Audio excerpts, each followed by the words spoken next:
નમસ્કાર દર્શક મિત્રો, ખબર ગુજરાત ન્યૂઝ ચેનલમાં આપનું હાર્દિક સ્વાગત છે। આજના તાજા અને મુખ્ય સમાચાર જાણીએ તે પહેલા તમે અમારી ચેનલમાં નવા હોવ તો અમારી ચેનલને જરૂર સબસ્ક્રાઇબ કરી લેજો।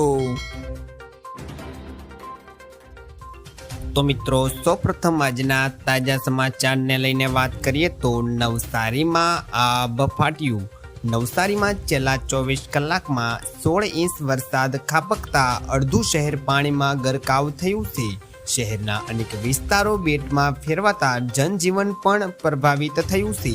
બજારોમાં વરસાદી પાણી ભરાતા સમગ્ર વ્યાપાર પણ ઠપ થયો છે।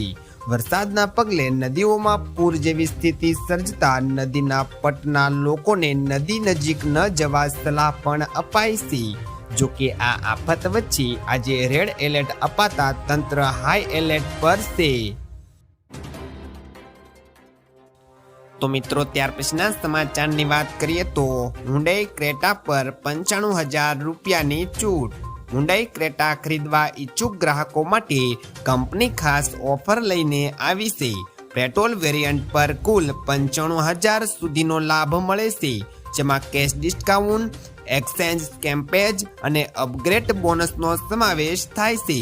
ડીઝલ મોડલ પર ₹5,000નું કેમ્પેજ ડિસ્કાઉન્ટ અને વેરિયન્ટ પર વધારાનું ₹5,000 કોર્પોરેટ ડિસ્કાઉન્ટ ઉપલબ્ધ છે।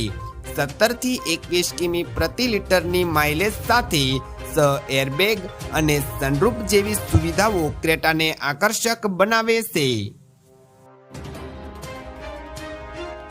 તો મિત્રો, ત્યાર પછીના સમાચારની વાત કરીએ તો મુંબઈ અને પાલઘરમાં ભારે વરસાદ, આ શહેરો પાણીમાં ડૂબ્યા।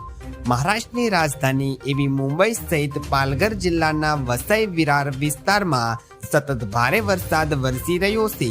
છેલ્લા કેટલાક દિવસોથી પડે રહેલા અણધારા વરસાદને કારણે શહેરના અનેક નીચાણવાળા વિસ્તારો પાણીમાં ડૂબ્યા છે। નાલ સોપારા, અસોલ લિંક રોડ અને તુજિન બ્રિજ નીચે ભારે જળબંબાકાર થતા વાહન વ્યવહાર ખોરવાયો છે અને ઈસ્ટર્ન એક્સપ્રેસ હાઈવે પર મુસાફરો ભારે હાલાકી જેવી ભોગવી પણ રહ્યા છે। તો મિત્રો, ત્યાર પછીના સમાચારની વાત કરીએ તો સોના ચાંદીના ભાવમાં ઘટાડો। આજે સોના ચાંદીના ભાવની અંદર મોટો ઘટાડો જોવા મળ્યો છે। પાછલા 2 દિવસમાં સોનાનો ભાવ 2,261 રૂપિયાથી ઘટીને નવો ભાવ 1,44,043 પ્રતિ રૂપિયા 10 ગ્રામ થયો છે, જ્યારે ચાંદી પણ પાછલા 3 દિવસોની અંદર 4,400 રૂપિયાથી ઘટીને 2,27,200 રૂપિયા પ્રતિ 1 કિલો પર ટેગ કરી રહી હતી। ઉપરાંત આજે અમદાવાદમાં 24 કેરેટ સોનાનો ભાવ આશરે 1,45,300 રૂપિયા છે। તો મિત્રો, ત્યાર પછીના સમાચારની વાત કરીએ તો સેનાની મોટી કાર્યવાહી, લશ્કર કમાન્ડર ઠેર। જમ્મુ કાશ્મીરમાં આતંકવાદીઓ વિરુદ્ધ સેનાએ મોટી કાર્યવાહી હાથ ધરી છે।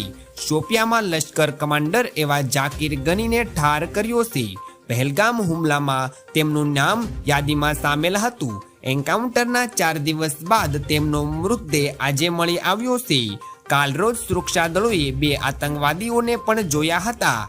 મૃતદેહ સાથે હથિયાર પણ મળી આવ્યા હતા। તો મિત્રો, આ હતા આજના સૌથી અગત્યના મુખ્ય સમાચાર। આવા અગત્યના અને મુખ્ય સમાચાર જાણવા માટે તમે અમારી ચેનલમાં બન્યા રહો। આભાર।